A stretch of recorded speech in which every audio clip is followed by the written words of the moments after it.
हरियाणा के मुख्य शहर हांसी में प्रजापिता ब्रह्मा कुमारी ईश्वरी विश्वविद्यालय की मुख्य संचालिका के रूप में लक्ष्मी दीदी जी निमित्त हैं।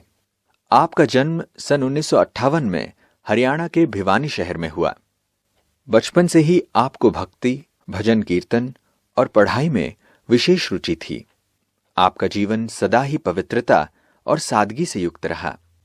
पवित्रता के प्रति विशेष आकर्षण के कारण आप सन 1962 में ब्रह्मा कुमारीज के संपर्क में आईं और 1963 में ब्रह्मा बाबा से मिलने का सौभाग्य मिला। 1974 से आप भिवानी, रोहतक में ईश्वरीय सेवाएं देते हुए वर्तमान समय हांसी की सेवा के निमित्त हैं। जन जन में आध्यात्मिक जागृति लाने हेतु आपने विभिन्न कार्यक्रमों का आयोजन किया।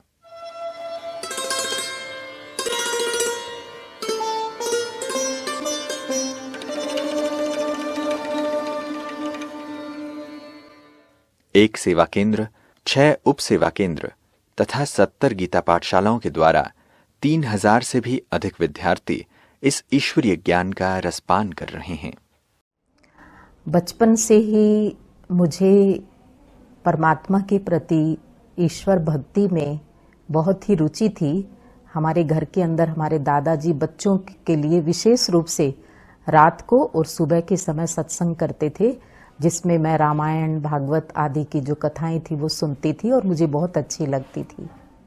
1962 में हमारे लौकिक परिवार को बाबा का ज्ञान मिला और मैं अपनी माताजी और बड़े 3 भाई जो ज्ञान में चलते थे उनके साथ ही सेवा केंद्र पर जाती थी। प्रतिदिन सुबह और शाम को बाबा की मुरली सुनने के लिए बहुत अच्छा लगता था। भले आयु छोटी थी लेकिन मुझे बाबा के घर में जाना और बाबा की मुरली सुनना बहुत ही अच्छा लगता था। और उसके बाद जब साकार बाबा दिल्ली में मेजर की कोठी में आए तो मैं माताजी के साथ बाबा से मिलने के लिए गई। उस समय क्योंकि मेरी आयु बहुत थोड़ी थी तो मुझे इतनी ज़्यादा समझ नहीं थी, परंतु मुझे बाबा से मिलकर के बहुत बहुत अच्छा लगा। मुझे ऐसा लगता था कि जैसे बाबा मेरे पिता हैं। अपने लौकिक पिता से भी ज़्यादा प्यार मुझे बाबा से मिला। बाबा ने मेरे सिर पर हाथ रखा और माताजी को कुछ शब्द कहे कि ये बच्ची आगे चल करके बाबा की सेवाओं में बहुत महत्वपूर्ण योगदान देंगी। तो ऐसे बाबा ने बहुत अच्छे अच्छे शब्द उच्चारण किए।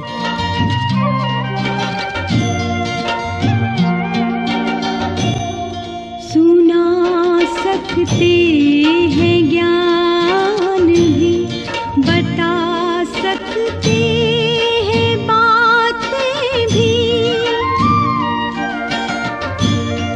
सुना सकते हैं ज्ञान भी, बता सकते हैं बातें भी। मिला है रस जो इस दिल को पिलाया वो नहीं जाता। तेरा वो प्यार है बाबा जो समझाया नहीं जाता।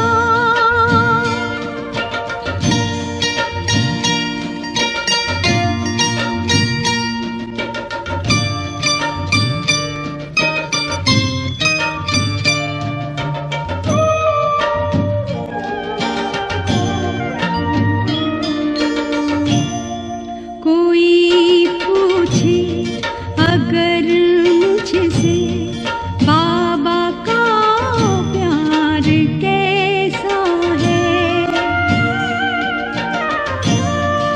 कोई पूछे अगर मुझसे बाबा का प्यार कैसा है।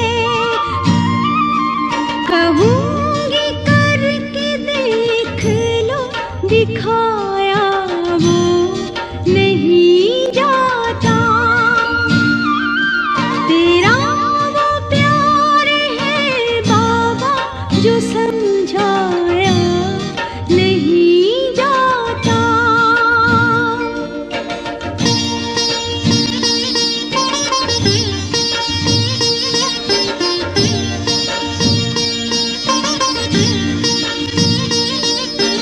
बड़े होने के बाद MSc बीएड किया मैंने, और क्योंकि लौकिक पिताजी ज्ञान में नहीं चलते थे, भक्ति भावना थी परंतु ज्ञान में नहीं चलते थे, तो थोड़े समय के बाद उनका विरोध होना भी शुरू हो गया, क्योंकि वो नहीं चाहते थे कि मैं पवित्र जीवन बिताऊं।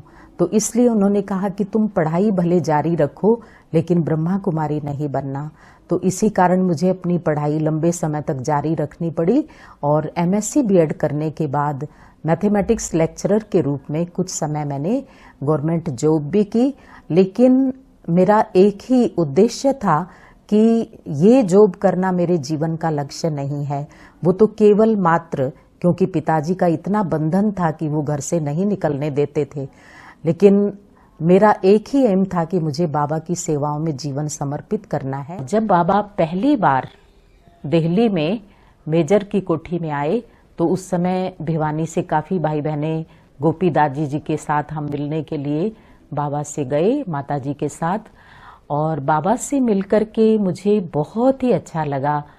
बाबा का वो एकदम लाइट का फरिश्ता स्वरूप, और बाबा ने मेरे सिर पर हाथ रखा, बाबा ने अपनी गोद में बिठाया, और मुझे ऐसा लगता था जैसे बाबा मेरे पिता हैं। वैसे मुझे किसी से भी मिलने जुलने में बड़ा डर लगता था, संकोच होता था बचपन में, लेकिन बाबा से मिलकर के मुझे बहुत अपनापन लगा कि बाबा मेरा है।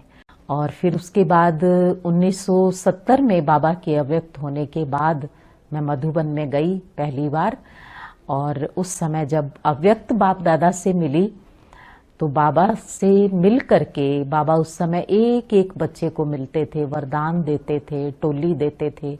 तो बाबा ने मुझे वरदान दिया कि बच्चे तुम सफलता का सितारा हो। और इसके बाद हर साल मैं बाबा से मिलने जाती थी और मुझे बाबा यही वरदान देते थे।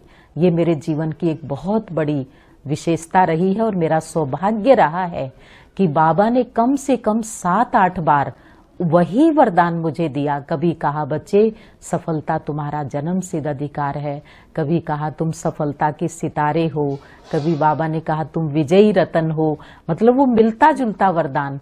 और मैंने जीवन में ये महसूस किया है पूरे जीवन के अंदर बचपन से लेकर के कि मुझे हर कदम पर जो भी संकल्प किया उसके अंदर सदा सफलता प्राप्त हुई है।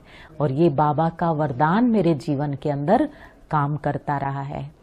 और मधुबन के अंदर दादियों की जो पालना थी वो भी बाप दादा से कम नहीं थी। आदरणीय प्रकाशमणि दादी जी ने बहुत प्यार से हमारी पालना की। जब भी मिलते थे तो बहुत ही प्यार से दादी जी मिलते थे, हालचाल पूछते थे। और एक बार मेरा एक छोटा सा ऑपरेशन हुआ और मुझे पता भी नहीं था कि दादी जी को इस बारे में मालूम है।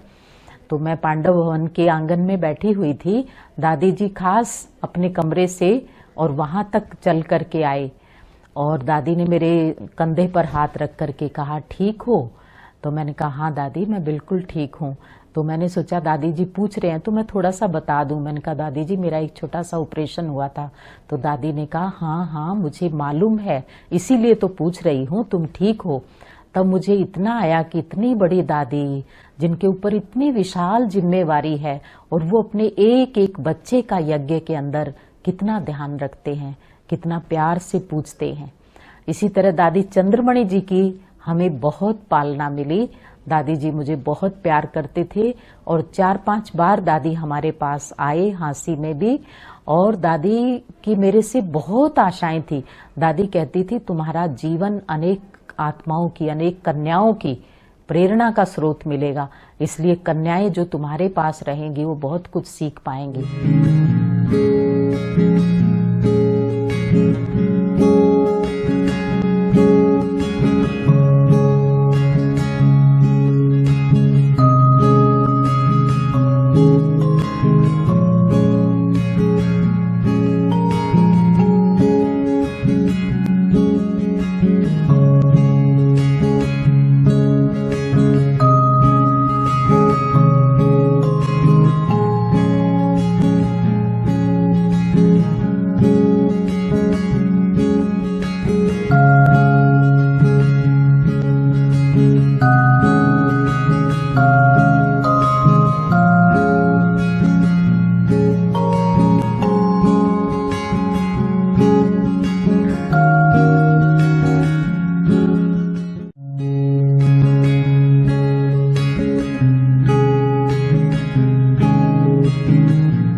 क्योंकि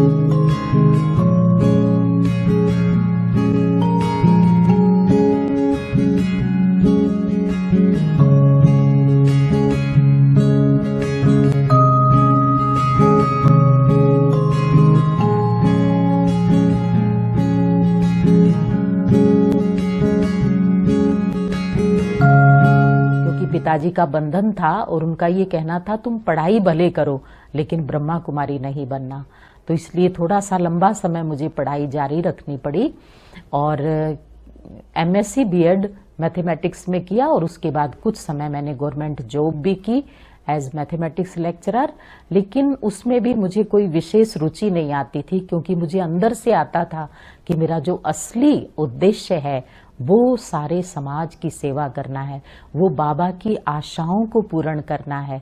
तो इसलिए मैंने थोड़े टाइम के बाद 7-8 साल के बाद वो लौकिक जॉब छोड़ करके और पूरा ही जीवन बाबा की सेवा में समर्पित किया। तो इसलिए हमें दिन रात बस एक ही धुन होती थी कि हमें खूब बाबा की सेवा करनी है। इसलिए लौकिक पढ़ाई में भी मेरी रुचि थी, पढ़ाई में हमेशा टॉप करती थी, लेकिन जितना टाइम मिलता था मैं सारा का सारा हर संडे को, हर छुट्टी का दिन गांव-गांव में जाते थे, सब आत्माओं को बाबा का संदेश देते थे। और उस समय तक क्योंकि ज्ञान का इतना ज्यादा लोगों के अंदर रुझान नहीं था, तो बहुत सारी सेवाओं के अंदर बाधाएं भी आई बहुत सारी, और उस समय क्योंकि साधनों का भी बहुत अभाव था, हम एक छोटे से किराए के मकान में ही रहते थे। एक ही कमरा ऐसा था जिसमें क्लासरूम भी था, वही हमारा डाइनिंग रूम था, वही हमारा विजिटर रूम था और वही हम रात को सोते भी थे। लेकिन सीमित साधनों के अंदर भी बाबा की सेवाएं करते हुए बहुत आनंद आता था और हमें कभी नहीं लगा कि हमने जीवन में कुछ त्याग किया है, क्योंकि बाबा की इतनी सकाश, बाबा का इतना प्यार मिलता था और इतनी दुआएं मिलती थी कि उन सीमित साधनों में भी जो साधना का आनंद है वो जीवन को बहुत आनंदित रखता था। और धीरे धीरे फिर बाबा की सेवाएं बढ़ने लगी।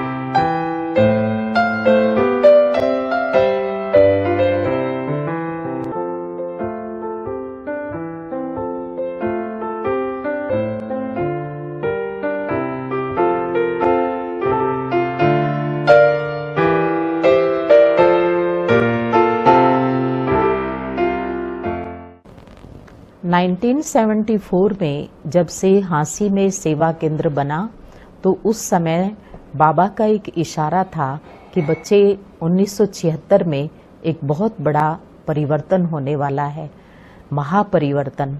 उसी से प्रेरित होकर के बस हमें एक ही धुन रहती थी कि हमें रात और दिन अपना एक एक सेकंड भगवान की सेवाओं में सफल करना है।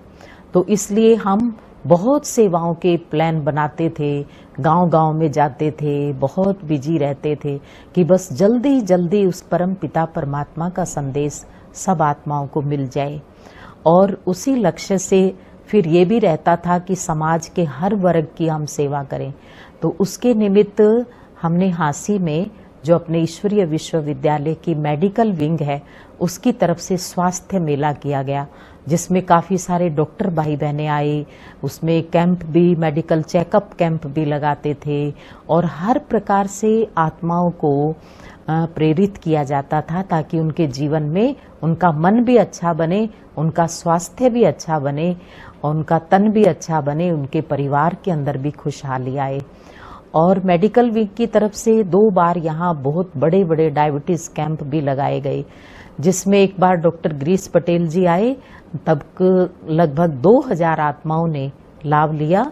और उसके बाद 2013 में डॉक्टर श्रीमंत जी आए और उस समय भी लगभग 3000 आत्माओं ने डायबिटीज़ कैंप अटेंड किया और सबको बहुत फ़ायदा मिला और बहुत सारी आत्माओं ने मेडिटेशन सीख करके और वो जीवन एक नई जीवन पद्धति आध्यात्मिक जीवन शैली को अपना करके अपने जीवन में तनाव से भी मुक्त हुए, स्वास्थ्य भी अच्छा बना, तन भी अच्छा बना और उनका मन भी अच्छा बना।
साथ रहते रहते हमने विशेष रूप से इनके अंदर एक्यूरेसी, डिटर्मिनेशन, एक्यूरेसी इतनी है कि हर कर्म को ये बहुत अच्छे ढंग से संपन्न करते हैं और हमें भी हर कार्य को बहुत अच्छे तरीके से करने की विधि तरीका सिखाते हैं। कई बार हमारे सामने भी कोई परिस्थिति आ जाती है तो थोड़ा विचलित हो जाते हैं, फिर दीदी के पास जाते हैं तो दीदी हमें भी समझा के बहुत स्ट्रोंग बनाती है। इसके साथ साथ दीदी जी एक बहुत अच्छे स्पीकर भी हैं और अंतर्मुखता का गुण उनका विशेष है। व्यर्थ बातों से वो जैसे परे हैं। बहन जी के साथ मिलकर के सेवा करने में बहुत ही आनंद आता है, क्योंकि बहन जी के अंदर बहुत ऐसी विशेषताएं हैं जिसके कारण सहज सफलता उनको मिलती है। वे कभी विचलित नहीं होती हैं, जिसके कारण वो सहज सफलता प्राप्त कर लेती हैं और हमारे को भी प्रेरणा मिलती है कि हम भी ऐसा पुरुषार्थ करके अपने जीवन को अच्छा बनाएं। मेरी दीदी के अंदर इतना अथक भाव देखा है कि इतनी भागा दौड़ करते हुए बिल्कुल दीदी थकते नहीं हैं। हमें उनसे प्रेरणा मिलती है कि हमें भी इतना अथक भाव होकर के सेवा करनी है। साथ साथ इतना कुछ सीखने को भी मिलता है कि जब बड़े इतनी मेहनत करके कभी थकावट का अनुभव नहीं करते तो छोटों को उनसे प्रेरणा लेकर के बहुत कुछ सीख करके आगे बढ़ना है। और वो इतने निर्माणचित हैं, साथ साथ में गंभीर भी हैं।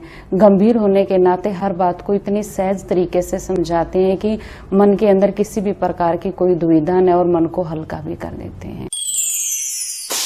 मुझे पहली ही दृष्टि में दीदी के चेहरे पर इतनी प्रसन्नता मिली कि मेरे को बहुत शांति मिली। वो ऐसी शक्ति थी जो मेरे जीवन पर बहुत असर गिर गई।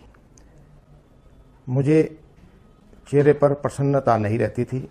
मैंने दीदी से वो शक्ति प्राप्त हुई तो मैंने भी अपने जीवन में प्रसन्न रहने की कला सीखी।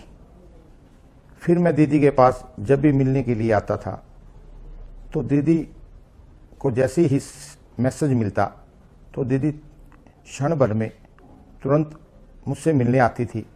तो मेरे को अथाह खुशी मिलती थी, क्योंकि मैंने सोचा कि इतनी अपनी लाइफ से व्यस्त रहते हुए और वो एकदम मिलते हैं, ऐसी क्या शक्ति है।